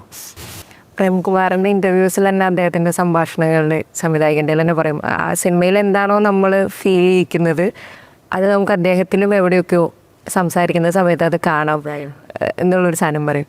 ആനന്ദിന് ഏതായിരിക്കും ഈ വർഷത്തിലെ ഒരു ഫേവറേറ്റ് 3 ഒക്കെ പിക്ക് ചെയ്യാൻ പറഞ്ഞാൽ? ഫേവറേറ്റ് 3 പിക്ക് ചെയ്യാൻ ഭയങ്കര ഡിഫിക്കൽട്ടാണ്. പക്ഷേ ഇപ്പോൾ ഇദ്ദേഹം പറഞ്ഞ പോലെ തന്നെയാണ് ഇവിടെ ഇരിക്കുന്ന ഈ എല്ലാ ഫിലിം മേക്കേഴ്സിൻ്റെ എല്ലാ സിനിമകളും കണ്ടാണ് ഭയങ്കര ഡിഫിക്കൽട്ടാണ് ഈ പറഞ്ഞ ഓരോ ഫിലിം മേക്കേഴ്സിൻ്റെയും ജോണർ ബാക്ക് ചെയ്യാൻ. ഇപ്പം സൂക്ഷ്മദർശിനിയുടെ അങ്ങനെ ചെയ്യാനുള്ള തീരുമാനം ആ സിനിമേനെ ഇപ്പോൾ ആ കഥ ചിലപ്പോൾ ഞാൻ അങ്ങനെ ആയിരിക്കില്ല ചെയ്യുന്നത്, അല്ലെ ആ ഒരു ധൈര്യം എനിക്കുണ്ടാവില്ല. അതിനെ ഒരു ഹ്യൂമറസ് ആയിട്ടും ട്രീറ്റ് ചെയ്യാം. ഈ പറയുന്ന ആ ടാർഗറ്റ് ഓഡിയൻസിൻ്റെ ഒക്കെ ഒരു ക്ലാരിറ്റിയാണ്. അപ്പോൾ ഈ പറഞ്ഞ ഇപ്പം ഗഗനാചാര്യയുടെ എഫേർട്ട് ചിന്തിക്കാൻ പോലും പറ്റില്ല ഈ ഗഗനാചാര്യ പോലൊരു സിനിമ ചെയ്യുന്നതിനെക്കുറിച്ച്. അപ്പോൾ അങ്ങനെ ബ്യൂട്ടിഫുൾ ആയിട്ടുള്ള ഒരു പിക്ക് ചെയ്യാൻ ഡിഫിക്കൽട്ടാണ്. ഈ പറഞ്ഞ പോലെ എനിക്ക് ഭയങ്കര ഇഷ്ടപ്പെട്ട സിനിമയാണ് പ്രേമലു. ഇറ്റ് ഈസ് ആക്ച്വലി ഭയങ്കര എൻ്റർടൈനർ ആണെന്ന് പറയുമ്പോഴും ഇറ്റ് ഈസ് വെരി ഡിഫിക്കൾട്ട്. എനിക്ക് തോന്നുന്നു ഇപ്പോൾ Aattam is easier to make. Premalu ഭയങ്കര ഡിഫിക്കൽട്ടാണ്. അങ്ങനെ എൻ്റർടൈൻ ചെയ്യുക, അങ്ങനെ ഓരോ 10 മിനിറ്റ് എൻ്റർടൈൻ ചെയ്യുക, അത്രയും ഒരു മാസ് ഓഡിയൻസിനെ അത്ര രീതിയിൽ എൻ്റർടൈൻ ചെയ്യുക എന്ന് പറഞ്ഞാൽ it is very difficult. Manjummel boys achieve ചെയ്ത ഒരു സ്കെയിലുണ്ട്. എങ്ങനെയാണ് ഇന്ത്യ മുഴുവൻ അങ്ങനെ ഒരു ഇമോഷണൽ ഇമ്പാക്റ്റ് ഒരു സിനിമ ഉണ്ടാക്കിയിരിക്കുന്നത്, അല്ലെങ്കിൽ അതിൻ്റെ ആർട്ടും ആ ഗുഹ ചെയ്തിരിക്കുന്ന ഒരു സ്കെയിലുണ്ട്. It's unbelievable. അപ്പോൾ ഒരെണ്ണം പിക്ക് ചെയ്യുക ഇസ് വെരി ഡിഫിക്കൽട്ട്. എനിക്ക് ഭയങ്കര ഇഷ്ടപ്പെട്ട സിനിമയാണ് all we imagine as light എന്ന് പറയുന്ന സിനിമ. ബ്യൂട്ടിഫുള്ളായിട്ട് ഉള്ള സിനിമയാണ്. അങ്ങനെ ഒരുപാട് സിനിമകൾ തിയേറ്ററിൽ ഗംഭീര അനുഭവം ഉണ്ടായിട്ടുണ്ട്. ഉള്ളൊഴുക്ക് എനിക്ക് പേഴ്സണലി ഭയങ്കര ഹൈ തന്ന ഒരു സിനിമയാണ്. ആ 2 പേരുടെ ആ കഥ ചെയ്യാനെടുത്ത ഒരു ഡിസിഷൻ അത് ആക്ച്വലി തിയേറ്ററിൽ എൻ്റെ അണ്ടർസ്റ്റാൻഡിങ്ങിൽ നന്നായി സ്വീകരിക്കപ്പെട്ട സിനിമയാണ്. അപ്പോൾ ഉള്ളൊഴുക്കും കാതലും ഒക്കെ നേരത്തെ ഒരു ചോദ്യം ചോദിച്ചല്ലോ, ഇപ്പം ഇങ്ങനെ ചില നമുക്ക് പോലുള്ള ആൾക്കാർ ഇങ്ങനത്തെ സിനിമകൾ ചെയ്യുമ്പോൾ ഉണ്ടാകുന്നൊരു പ്രോത്സാഹനം എന്ന് പറയുന്നത് വലിയ പ്രോത്സാഹനമാണ്. അപ്പോൾ കാതൽ ഹിറ്റായത് നമുക്ക് ഭയങ്കര കോൺഫിഡൻസ് തന്നായിരുന്നു. കാതലാട്ടം ഇറങ്ങുന്നതിന് മുമ്പാണ് അറിയുന്നത്. അപ്പോൾ അങ്ങനെ ഒരു സിനിമ കൊമേഴ്ഷ്യലി സക്സസ്ഫുൾ ആയിരുന്നു എന്നുള്ളത് ഭയങ്കര ഒരു ആശ്വാസമാണ്. ഇപ്പോൾ എനിക്ക് ഉള്ളൊഴുക്ക് തിയേറ്ററിൽ ആളുകൾ അങ്ങനെ കാണുന്നു കയറുന്നു എന്ന് പറയുന്നത് it's A very serious film. അങ്ങനെ ഒരു ഭയങ്കര ഒരു ഔട്ട് ആൻഡ് ഔട്ട് എൻ്റർടൈനർ അല്ല. അതൊക്കെ ഒരു ഭയങ്കര ഇൻസ്പയറിംഗ് ആണ് നമ്മളുടെ അടുത്ത സിനിമ ചെയ്യാൻ. എനിക്ക് മാത്രമല്ല, ഞാൻ കാണുന്നത് കൂടുതലും പ്രൊഡ്യൂസേഴ്സിന് ഇത് ഭയങ്കര ഇൻസ്പയറിംഗ് ആണ്. അവരില്ലെങ്കിൽ സിനിമയില്ല.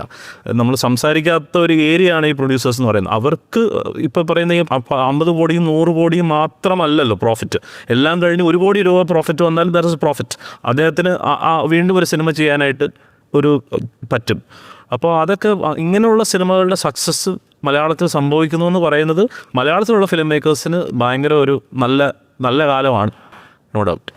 അരുൺ ചന്തു വേറൊരു അത്തരം ഒരു സിനിമ ഇറക്കിയ ആളാണ്. പക്ഷേ മറ്റു സിനിമകളൊക്കെ കണ്ടപ്പോൾ ഏതാണ് എല്ലാവരുടെ സിനിമകളും ഇഷ്ടമാണ്. പക്ഷെ പേഴ്സണലി എനിക്ക് ഏറ്റവും എൻ്റെ ഫേവറേറ്റ് ഫിലിം മേക്കർ കംബാക്ക് നടത്തിയ വർഷമാണ് ചംകീല.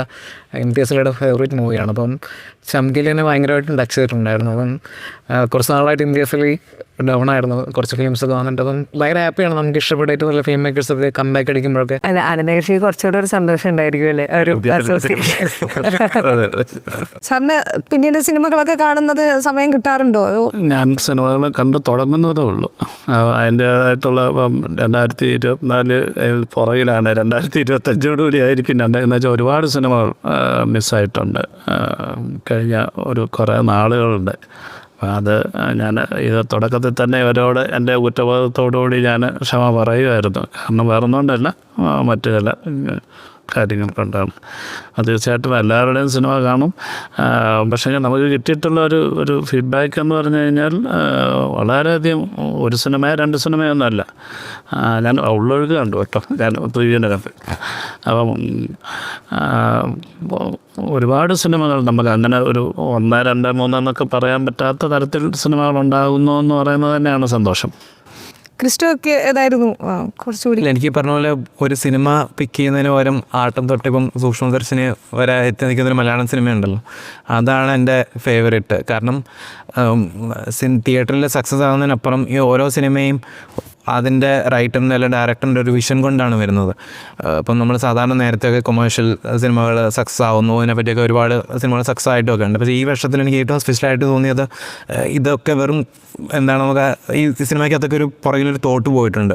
അതിനകത്തൊരു ഡയറക്ടറുടെ വിഷനുണ്ട്, അതിനകത്തൊരു ഫിലിം മേക്കിങ്ങിൻ്റെ ഗ്രാമറുണ്ട്. അപ്പം അത് ഭയങ്കര ഒരു ഹൈ തന്ന കാര്യമാണ്. ഇങ്ങനത്തെ സിനിമകളെല്ലാം ഹിറ്റാവുന്നു. ഇപ്പോൾ ഒരു സ്റ്റാറുള്ള സിനിമകൾ മാത്രമല്ല ഹിറ്റായിട്ടുള്ള, മഞ്ഞുമേൽ അല്ലെങ്കിൽ ഒരു വലിയ സ്റ്റാറിൻ്റെ സിനിമകളും എല്ലാ തരത്തിലുള്ള സിനിമകളും നല്ലതാണെങ്കിൽ പ്രേക്ഷകർ സ്വീകരിക്കുന്ന ഒരു വർഷമാണ് ഇത്. അപ്പം ഇത് മുന്നോട്ട് പോകട്ടെ എന്ന് വിചാരിക്കുന്നു.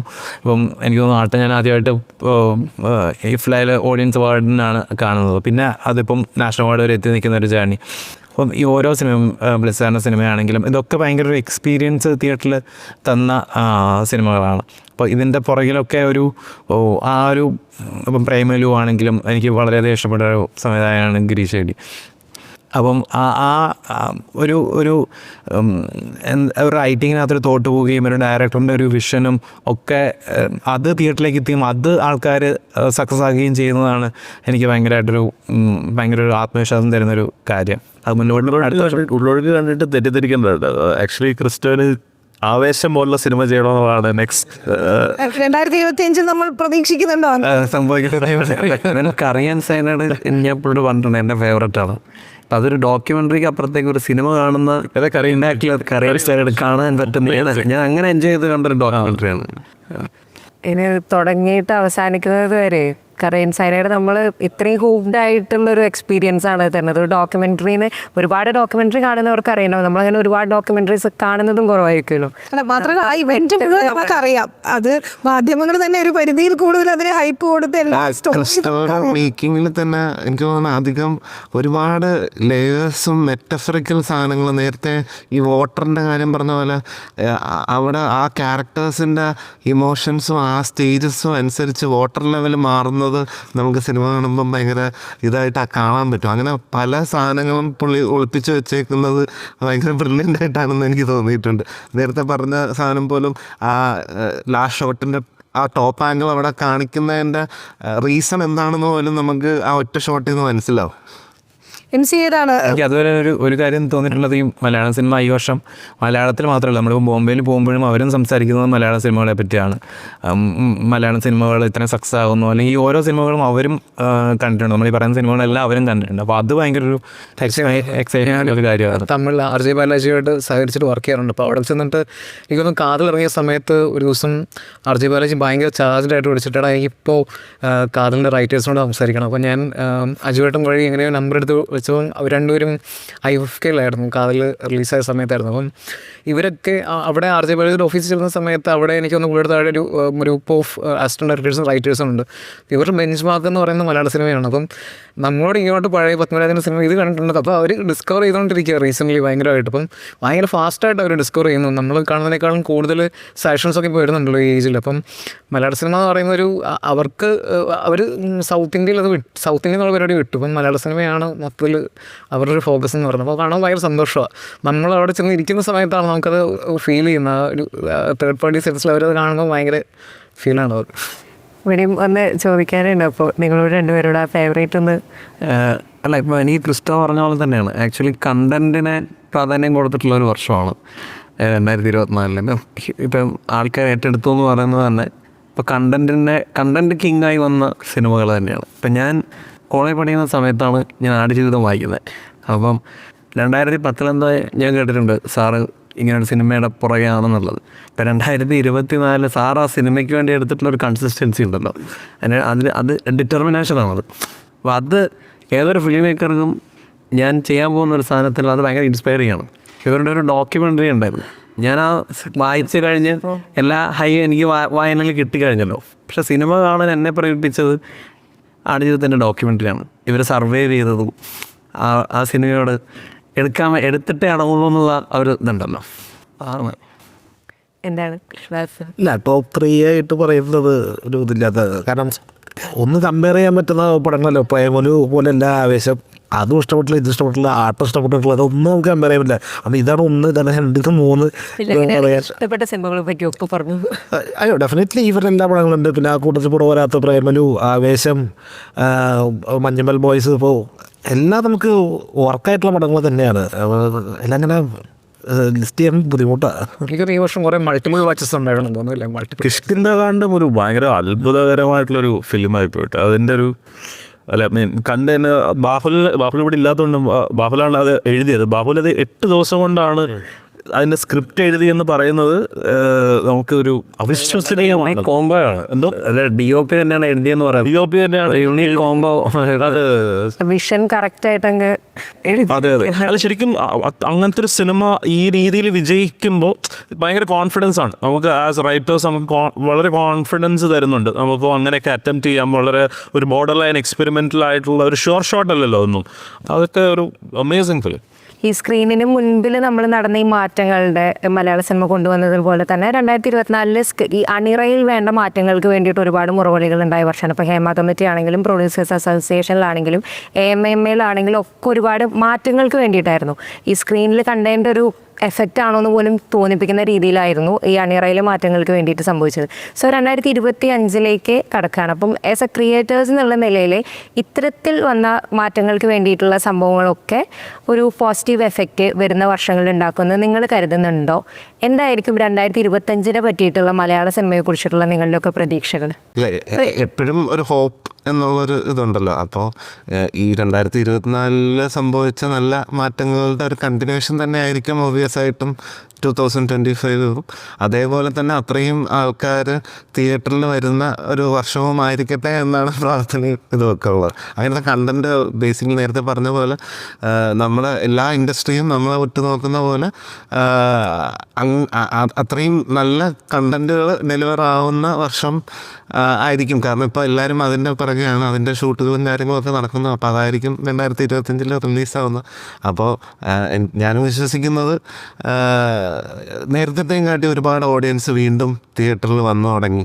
അതിപ്പം നാളെ OTTയിൽ വരുമെന്ന് പറഞ്ഞാൽ പീപ്പിൾ നോ, അല്ലെങ്കിൽ ഓഡിയൻസ് നോ ഏത് സിനിമയ്ക്ക് പോകണം, ഏത് സിനിമയ്ക്ക് പോകണ്ട എന്ന് അവർക്ക് ഒരു അതിൻ്റെ ട്രെയിലർ ഈ സിനിമ തിയേറ്ററിൽ കാണണം അവർ ഡിസൈഡ് ചെയ്യും നേരത്തെ തന്നെ. അപ്പോൾ അല്ലെങ്കിൽ അങ്ങനെ ഡിസൈഡ് ചെയ്യാത്ത ഒരു സിനിമേനെ പറ്റി നല്ല അഭിപ്രായം വന്നു കഴിഞ്ഞാൽ അവരെന്തായാലും തിയേറ്ററിൽ പോയി കാണുന്നുണ്ട്. അപ്പോൾ 2025 പ്രേക്ഷകർ കൂടെ ഉണ്ടാവും എന്ന് തന്നെയാണ് വിശ്വസിക്കുന്നത്.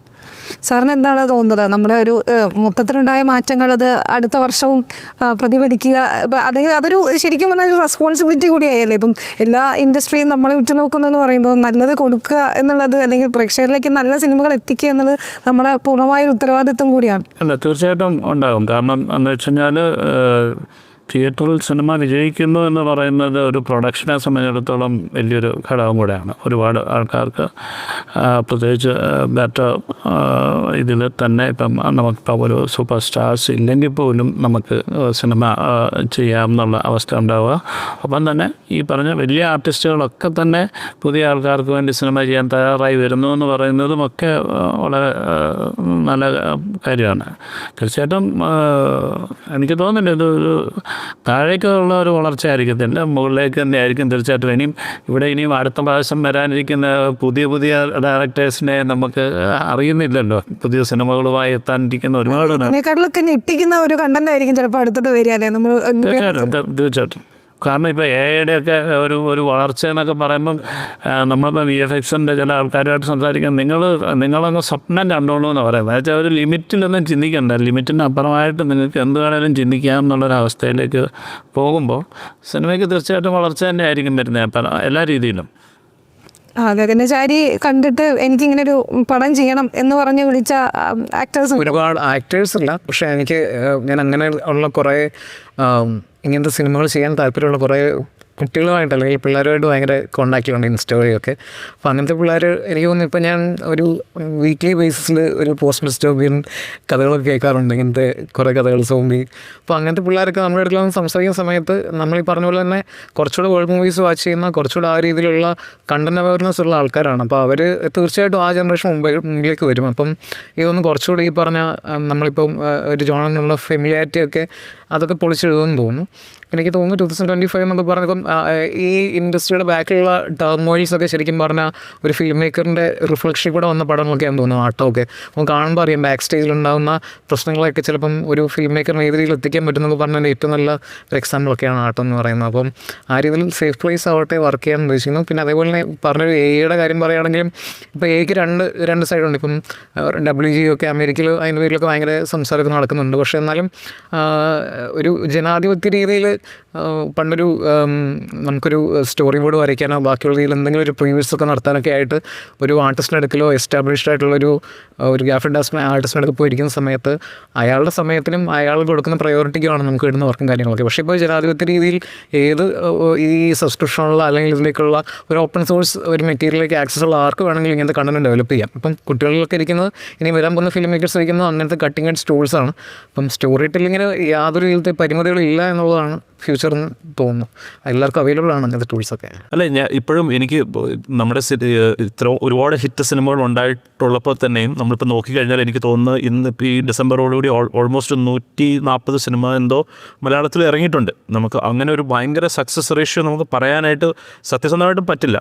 എല്ലാ വർഷത്തെ പോലെ തന്നെയാണ് അതിൻ്റെ ഒരു പെർസെൻറ്റേജ് എടുത്താൽ ഉള്ള ഒരു സക്സസ് റേഷ്യോ എന്ന് പറയുന്നത്. ഇപ്പം ഒരർത്ഥത്തിൽ നല്ലതാണ്. അതായത് പ്രേക്ഷകർ ഒരു സിനിമ റിജക്റ്റ് ചെയ്യുമ്പോഴും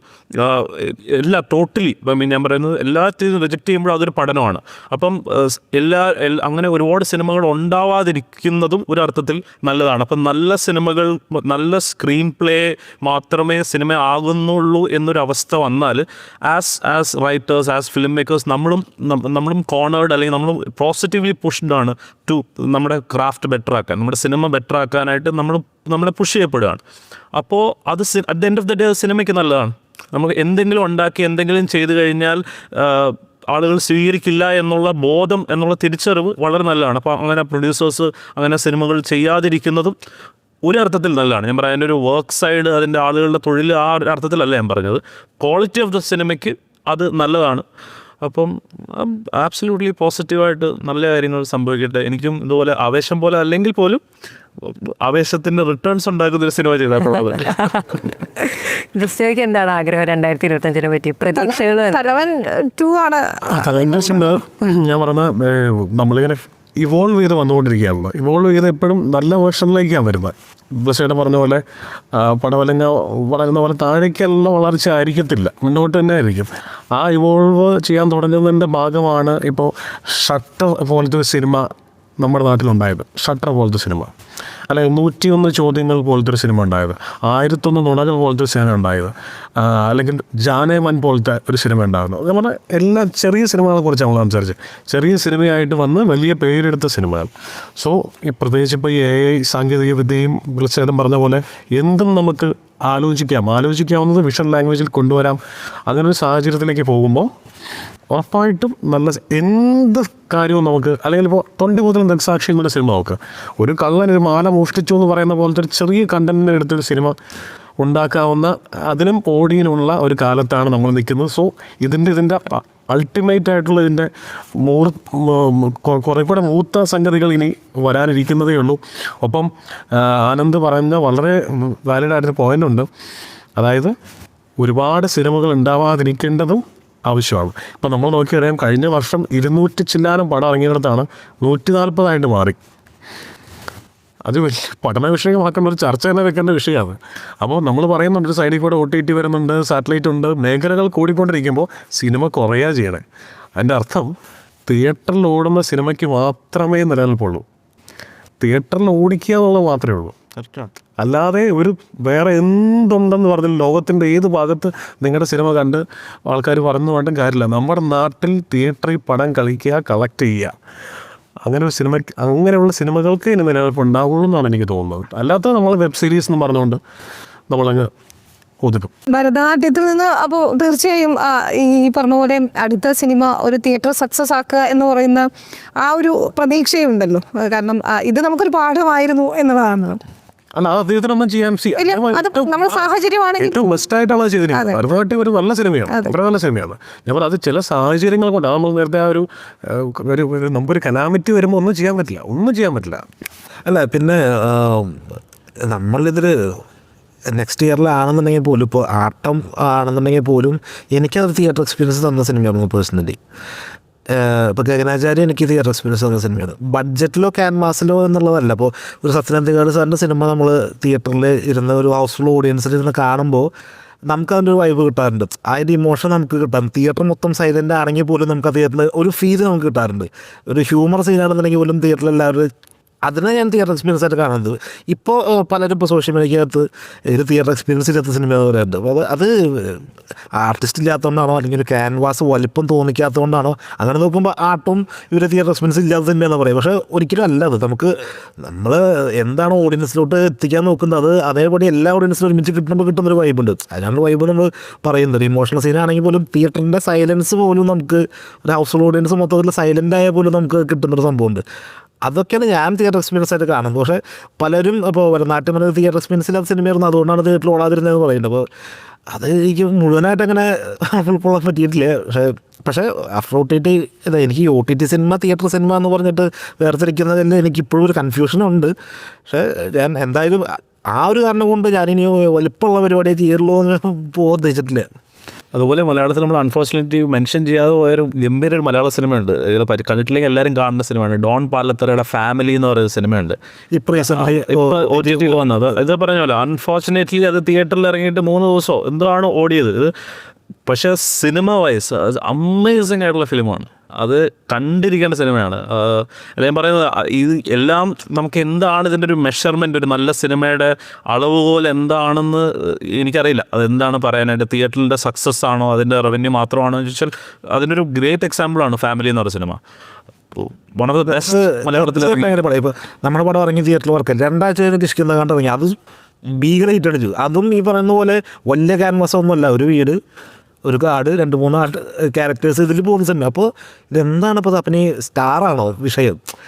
എനിക്കിപ്പോഴും അതിലൊരു ക്ലാരിറ്റി കിട്ടിയിട്ടില്ല എന്ന് പറയുക. കണ്ടൻറ്റ് ആണ് മെയിൻ കിങ് എന്ന് പറയും, പക്ഷേ ഓഡിയൻസ് എന്തിനാണ് അട്രാക്റ്റഡ് ആവുന്നത് എന്നുള്ളൊരു വേർഡ് ഓഫ് മൗത്താണ്. എന്തായാലും ഇപ്പോൾ നമ്മുടെ പടത്തിൽ അത് കിട്ടിയിട്ടുണ്ടായിരുന്നില്ലേ, കിഷ്കിന്ന നടന്നത് കിട്ടിയിട്ടുണ്ടായിരുന്നു. അപ്പോൾ ആ കാര്യത്തിൽ എനിക്കിപ്പോഴും ഒരു കൺഫ്യൂഷൻ ഉള്ളതാണെന്ന് പറയുക. എങ്ങനെയാണ് അവരുടെ ഒരു അപ്രോച്ച് എന്നുള്ളത്. അതാണ് സിനിമയുടെ മാജിക് എന്നാണ് നമ്മൾ ഈ ഒരു വിഷയം പലരോടും മുൻപ് ഇൻ്റർവ്യൂസിലൊക്കെ ചോദിക്കുന്ന സമയത്ത് അറിയാതിരിക്കലാണ് എന്താണ് ഓഡിയൻസിനെ കണക്റ്റ് ആവുന്നത് എന്നുള്ളത് ഒരു പാഠപുസ്തകം അറിയാതിരിക്കലാണ് സിനിമയുടെ മാജിക്. അതാണ് ത്രില്ലർ തരുന്നത് പലപ്പോഴും പറഞ്ഞു കേട്ടിട്ടുണ്ട്. അപ്പം നിങ്ങൾ രണ്ടുപേരുടെയും കൂടെ ഒരു പ്രതീക്ഷകളും കൂടെ കേട്ട് കഴിഞ്ഞാൽ. എനിക്ക് ആക്ച്വലി ഞാൻ 2 ഫേസും ജീവിതത്തിൽ കണ്ടിട്ടുള്ള ഒരാളാണ്. എൻ്റെ ആദ്യത്തെ സിനിമ തിയേറ്ററിൽ ഫസ്റ്റ് ഡേ വീണുപോയ ഒരാളാണ്. അപ്പം ആക്ച്വലി പല കാരണങ്ങളുണ്ട് അതിന്. എനിക്ക് പറയാൻ പല പെർസ്പെക്റ്റീവ്സ് ഉണ്ട് എന്തുകൊണ്ടാണെന്നുള്ളത്. പക്ഷേ OTT അത് ആൾക്കാർ കണ്ടെന്ന് പറഞ്ഞ പോലെ ഒരുപാട് ആൾക്കാർ എന്നെ വിളിച്ചിട്ടുണ്ട്. എന്നെ റീമേക്ക് ചെയ്യാൻ പല ലാംഗ്വേജിലും വിളിച്ചിട്ടുണ്ട്. അങ്ങനെയാണ് ഞാൻ സൂക്ഷ്മദർശിനി ഓണാക്കുന്നത്. വേറൊരു ലാംഗ്വേജിലേക്ക് വേണ്ടിയിട്ടാണ് ഞാൻ പ്ലാൻ ചെയ്യുന്നത്. പക്ഷെ ഞാൻ എൻ്റെ ഒരു പെർസ്പെക്റ്റീവിൽ ഞാൻ ഇൻഡസ്ട്രിയെക്കുറിച്ച് പഠിച്ചിട്ടുള്ള ഒരു പെർസ്പെക്റ്റീവ് ഞാൻ പറയുന്നത്. ആക്ച്വലി ആൾക്കാർ ഭയങ്കര ചൂസ് ചെയ്യണം ഏതാണ് തിയേറ്ററിൽ കാണേണ്ടത്, ഏതാണ് OTT കാണേണ്ടത്. കാരണം ഞാൻ അങ്ങനെയാണ് പേഴ്സണലി. ഏതാണ് തിയേറ്ററിൽ കാണേണ്ടത്, ഏതാണ് OTT കാണേണ്ടത്. അപ്പം നമ്മളങ്ങനെയാണെങ്കിൽ ആൾക്കാരും അങ്ങനെ തന്നെയാണോ. സോ അതൊരു സൈക്കോളജിയാണ്. അപ്പോൾ ആൾക്കാർ വളരെ ചൂസ് ചെയ്തിട്ടാണ്. അപ്പോൾ ആ ചൂസിങ്ങിൽ നമ്മൾ പെടുക എന്നുള്ളതാണ്. അത് പെടുന്നതിന് നമുക്ക് എന്ത് ചെയ്യാൻ പറ്റും? അവർക്ക് തിയേറ്ററിലൊരു ഹൈ കൊടുക്കുക, തിയേറ്ററിൽ വന്ന് കാണേണ്ട സിനിമയാണ് എന്ന് നമ്മൾ അവരെ ധരിപ്പിക്കുക എന്നുള്ളത്, നമ്മളത് ക്രിയേറ്റ് ചെയ്യുക എന്നുള്ളതാണ്. കാരണം ഈ 2 ഫേസും ഞാൻ ജീവിതത്തിൽ ഫേസ് ചെയ്തതുകൊണ്ട് ഞാൻ പറഞ്ഞതാണ് കേട്ടോ. അല്ല, എനിക്ക് പേഴ്സണലി പറഞ്ഞ പോലെ മലയാളി ഓഡിയൻസിനെ വെച്ച് നോക്കുമ്പം 25-ലും ഇതേപോലെ തന്നെ ആൾക്കാർ തിയേറ്ററിലേക്ക് വരണം എന്നാണ് ആഗ്രഹം. കാരണം പല ഇൻഡസ്ട്രീസ് നോക്കി കഴിഞ്ഞാൽ ഏറ്റവും വലിയ ചലഞ്ച് എങ്ങനെ ആൾക്കാരെ തിയേറ്ററിലേക്ക് കൊണ്ടുവരാം എന്നുള്ളതാണ്. പക്ഷേ ഇവിടെ അത് കൊണ്ടുവന്നത് ഭയങ്കര കൊമേഴ്ഷ്യലായിട്ടുള്ള സിനിമകൾ എടുത്തിട്ടല്ല, വളരെ കണ്ടൻറ് ഓറിയൻറ്റഡ് ആയിട്ട് സിനിമകൾ കാണാൻ ആൾക്കാർ തിയേറ്ററിലേക്ക് വരികയാണ് ചെയ്തത്. അപ്പോൾ അത് തന്നെ കണ്ടിന്യൂ ചെയ്യേണ്ടത് നമ്മുടെ ഒരു വലിയ ആവശ്യമാണ്. കാരണം OTTയിൽ ഒക്കെ വരുന്നതിനപ്പുറം ഒരു തിയേറ്ററിൽ ഒരു ഓഡിയൻസ് ആ സിനിമ ഒരു കമ്മ്യൂണിറ്റി എക്സ്പീരിയൻസ് ആയിട്ട് കണ്ടിട്ട് അത് നമുക്ക് തരുന്നൊരു ഹൈ ഉണ്ട്. ആസ് എ ഡയറക്ടർ അവരുടെ ഒപ്പം കാണുകയോ അല്ലെങ്കിൽ ആ തിയേറ്ററിൽ നിന്ന് അവർ ഇറങ്ങി വരുമ്പോൾ അത് കാണുകയൊക്കെ ചെയ്യുമ്പോൾ നമുക്ക് അത് തരുന്നൊരു ഹൈ ഉണ്ട്. അപ്പോൾ അത് മലയാളത്തിൽ ഇപ്പം വളരെ നന്നായിട്ട് നടക്കുന്നുണ്ട്. അപ്പം 25-ലും അത് നടക്കട്ടെ എന്നാണ് ഞാൻ ആഗ്രഹിക്കുന്നത്. ഇപ്പോൾ 2024 മലയാള സിനിമയെക്കുറിച്ചിട്ട് വളരെ വിശദമായിട്ട് നമുക്ക് സംസാരിക്കാൻ കഴിഞ്ഞു. ഒരുപാട് പുതിയ കാര്യങ്ങൾ ഒരു ഡയറക്ടേഴ്സിൻ്റെ പെർസ്പെക്റ്റീവിൽ നിന്നുകൊണ്ട് അവനവൻ്റെ സിനിമയെ പറ്റിയിട്ടും മറ്റ് സിനിമകളെ പറ്റിയിട്ടും മൊത്തം ഇൻഡസ്ട്രിയെ പറ്റിയിട്ട് നിങ്ങൾ സംസാരിക്കുന്നത് കേൾക്കാൻ വളരെ ഇൻട്രസ്റ്റിംഗ് ആയിരുന്നു. അപ്പോൾ 2025-ലേക്ക് നിങ്ങൾ കരുതുന്നത് പോലെ, നമ്മളെല്ലാം ആഗ്രഹിക്കുന്നത് പോലെ മലയാള സിനിമ കൂടുതൽ വിവരങ്ങളിലേക്ക്, കൂടുതൽ പ്രതീക്ഷകളിലേക്ക് വളരട്ടെ. അപ്പോൾ ഇത്രയും സമയം റിപ്പോർട്ടർ TVയുടെ റൗണ്ട് ടേബിളിൽ വന്ന് സംസാരിച്ചതിന് നിങ്ങളെല്ലാവരോടും ഒരുപാട് നന്ദി. Thank you so much. Thank you.